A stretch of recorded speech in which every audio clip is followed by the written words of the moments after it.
Migration हो रहा है दूसरे जगहों पर झारखंड में, उसके कारण हम लोग को भी विलोपीकरण कर रहा है पॉलिटिकल जो मशीन्स हैं। पॉपुलेशन तो मेरा उतना ही है, हम तो उसके लिए दायी नहीं है, लेकिन बाहर से आके बस जा रहा है, लेकिन इसका कोई नोटिस नहीं ले रहा है। तो ये हम लोग की संख्या घटी है माइग्रेशन की वजह से, बहुत इधर उधर हम लोग भाग रहे हैं, जिसके चलते सेंसस में हम लोग की संख्या घट रही है। लेकिन बाहर के लोग इतने आ रहे हैं, पहले हम लोग मेजॉरिटी में था, अब हम लोग अल्पसंख्यक में आ गए, तो आगे क्या होगा? 50% से 24%, अभी 20% हो गया। अगर 2021 में होता तो जनसंख्या और घटती।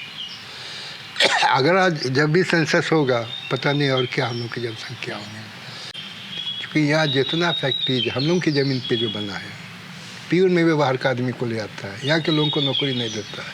तो यहाँ का आदमी मजबूरी हो करके कर्नाटक, महाराष्ट्र, गुजरात भाग रहा है, और तो हम लोग नहीं बचा पाएंगे देश को। तो हम लोग के लिए तभी वो बोले हैं विनाश। इसीलिए एक बहुत बड़ा विद्वान ने कहीं लिखा है, Jharkhand is meant for ABCD, not for Jharkhandis. A से आरा, बी से बलिया, सी से छपरा, डी से दरभंगा। उन लोगों के लिए झारखंड, झारखंडियों के लिए नहीं। लेकिन दूसरे लोग इसको महसूस करते, लिखता भी है, लेकिन हम लोग महसूस करते हुए भी चुप रहते हैं। इसलिए, और उसी का वजह है कि हम लोग 20% में आ गए हैं। आ गए। इसलिए शरद यादव एक बार पार्लियामेंट में बोला था, आप याद करेंगे, आदिवासी बेजुबान है, और जब तक इन लोग बेजुबान रहेंगे, इन लोग को शोषण अत्याचार से कोई नहीं बचा सकता है।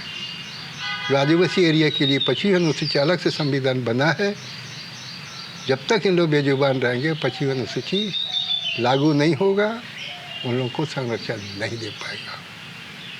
और दूसरा, हम लोग से क्यों नहीं डरता है कोई आदमी? हम लोग को आशा क्यों बोलता है? हम लोग संगठित नहीं है, आपस में हम लोग में द्वेष है। कोई आदमी अपने समाज का, कोई बाहरी आदमी आज समाज के लोग उस पर शोषण अत्याचार करता है, हम लोग क्या बोलते हैं? ठीक उसको कर रहा है, आदमी वैसा है, ठीक है उन लोग कर रहा है। ये नहीं सोचते हैं कि हम लोग अपना समाज का आदमी है, उसको बचाने के लिए हम लोग को एकजुट होना है, साथ हम लोग देने के लिए तैयार नहीं, बल्कि खुश होते हैं। तो अपना समाज का आदमी पर कोई शोषण अत्याचार करता है, उसमें अगर समाज के लोग खुश होंगे तो क्या उस समाज को हम लोग बचा पाएंगे?